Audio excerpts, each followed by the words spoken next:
Bodyguards, who were your best and worst celebrity clients, and what made them so memorable? Unfiltered Confessions, voiced by William Bennett.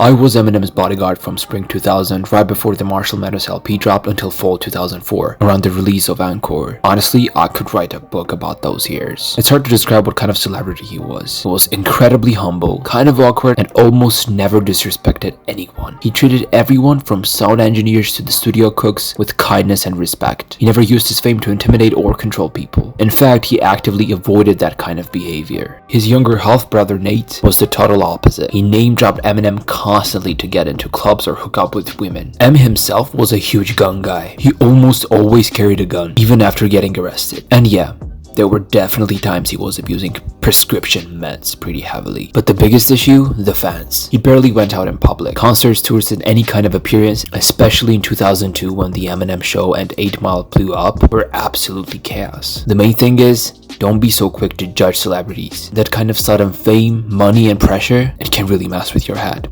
Did you ever see him get into a fight, even just for a second before you stepped in? How did he act? Could he actually throw a punch? And what about Kim, his ex-wife? Did you ever meet her? What was your impression of her?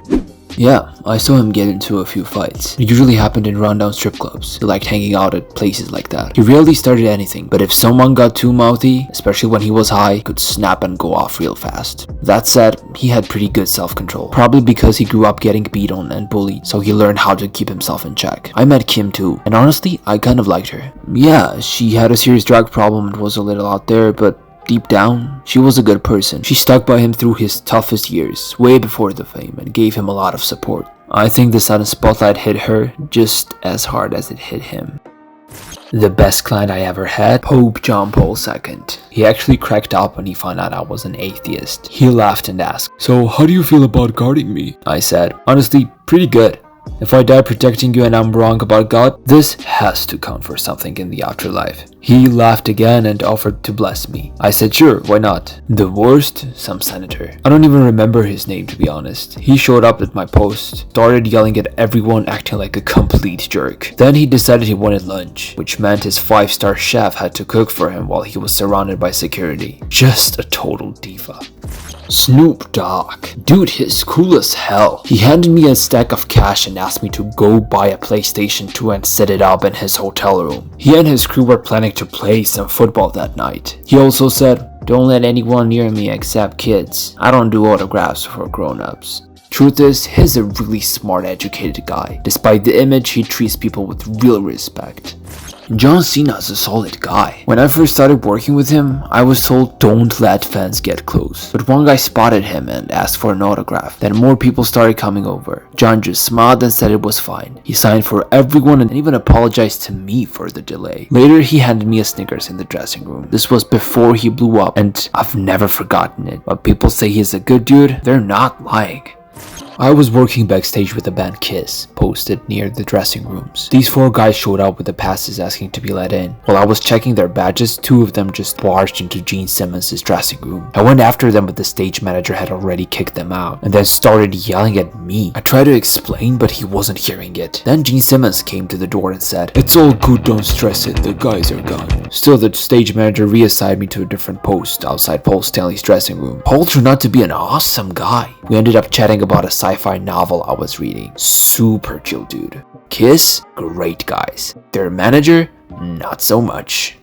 The Jonas Brothers were honestly the worst. The guys themselves were polite and pretty low-key, but it was weird watching them switch into the full Disney Channel mode whenever they were in public. The real problem was their dad. Total control freak. He micromanaged everything and acted like a pain in the ass the whole time. You could tell the boys were tired of it too. I got called to back up the TV security team. They needed someone to escort an Oscar-winning actress on a quick trip to a regular grocery store. She actually tried to start a conversation with me, but I was so nervous I just kept fumbling my words. Eventually she picked up on it and let me do my job in silence. Honestly, that was really kind of her. I was just excited she even tried to talk to me. I treated it like a job, of course, and I would have been totally fine guarding without a single word exchanged. Some clients throw a line or two, but most of the time I'm just that guy standing quietly by the wall, making sure everything stays cool. Worst client, hands down, Adam Lambert. One night, his tour manager asked me as a favor to be his personal bodyguard. Adam walks up, puts his hands on my shoulder, and says, "Unless there's at least 1,000 people chasing me, stay as far away from me as possible." I couldn't believe it. That's the guy I was supposed to protect. I did my best to stay professional and not lose it, but honestly, I was this close to decking him. He went out of his way to make my night absolute hell. I used to work as a personal bodyguard, usually for people I already knew. The worst was this guy who loved picking fights with the wrong people. More than once I had to physically drag him away from some pissed off dudes after he ran his mouth too much. Sometimes being a bodyguard isn't about protecting your client from others. It's about protecting them from themselves. The funniest job I ever had was guarding Shaquille O'Neal. He came into our office and I got assigned to be his security for the night. Back then I was about 6'6" and 220 pounds, but next to Shaq, I looked like a toddler. It was hilarious. Standing beside him, I felt like a little kid. Nothing crazy happened, my job was simple. Keep people from rushing him, snapping photos, or following him around all night. One of my clients is this insanely wealthy woman. She's kind, funny, and honestly one of my favorites. The worst job of my entire career, guarding her son on his 18th birthday and babysitting about 100 rich kids. Their arrogance and entitlement were next level, and I've worked with a lot of celebrities. These kids were only 17 or 18, but somehow they already knew every sketchy spot and brothel in the area. Gwen Stefani was hands down the worst client I have ever had, and I can't go into details because of an NDA. I worked with her 3 times, and honestly, I would rather deal with stupid f***ing math addicts than go through that again. In comparison, Beckham's totally surprised me, in the best way. Both of them were incredibly polite, down to earth, kind, and genuinely thoughtful. After meeting them, I can't bring myself to laugh at Posh Spice jokes or poke fun at David ever again.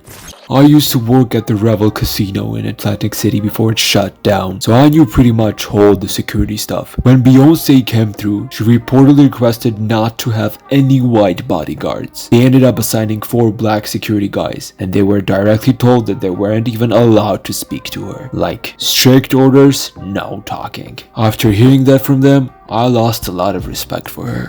There was this actress, lead role in season 3 of semi-popular horror series on Fox, who was hands down the most unbearable celebrity I have ever worked with. She treated the entire crew like garbage for absolute no reason. At one point, she shut down the production for over 2 weeks because she broke up with her boyfriend. She also straight up refused to speak to any department heads if they were white. I've never wanted to call a woman the B word so badly, but with her, I came this close. Oh, and yeah, she bit the hairstylist. Bit her on the hand. The network had to do some serious damage control to avoid a lawsuit. One time I was assigned to escort a newly hired SFO around while he met with different managers. Turned out he was a really down-to-earth guy. When lunchtime came, I stood off the side like I usually do. He noticed and invited me to sit and eat with him. I politely declined, but he joked, "If you don't sit down, I'm gonna fire you." The next week, my supervisor handed me a handwritten thank you note. The SFO had personally told the higher-ups that I did an outstanding job. Little things like that stick with you. Make sure to subscribe to our channel so you don't miss out on more super interesting discussions. In the meantime, you can check out our other videos.